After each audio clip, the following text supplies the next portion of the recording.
After we bought the Longboat Observer in 1995, I thought about a business paper because that's really my first love is business journalism. And when we came into the Sarasota market, I thought that, like all of Florida, it was going to continue to grow. And there wasn't a good business paper in this market. And so I figured, why don't we be the ones to start a business paper here? And I've always felt that business people like to see how others do it. And so a lot of what we write about is focused on delivering a lesson to other CEOs and people who aspire to be business owners.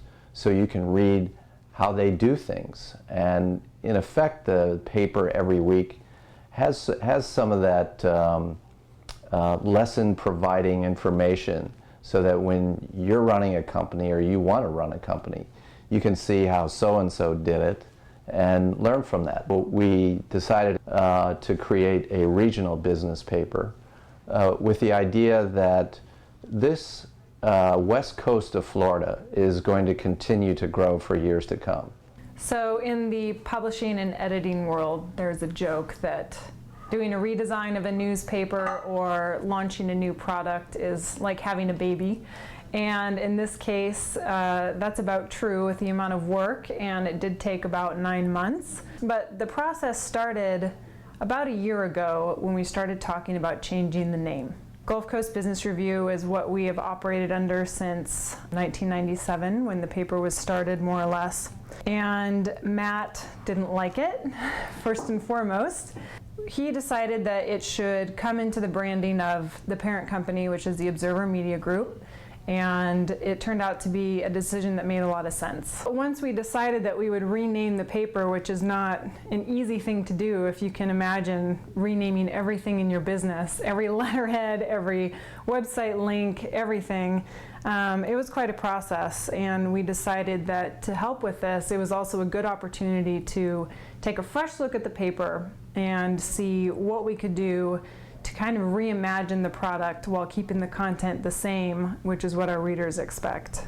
Our goal with the redesign was to liven up the paper. It was to show that even though business news has kind of a reputation of being stodgy and stiff and maybe not a whole lot of fun, that these businesses are fun and they're exciting, and we're passionate about reporting them, just like business leaders and CEOs who run them are passionate about running them. And they do some really cool stuff. So we thought the design should highlight that and tell their stories in a way that was fun and exciting and something that readers would enjoy reading every week.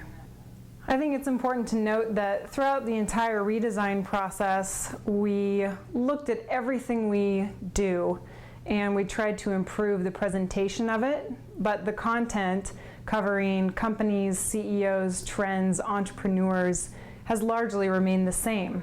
So we really just wanted to find a better way to package everything and present it to our readers that made it the most useful information presented in the best, most fun and exciting way.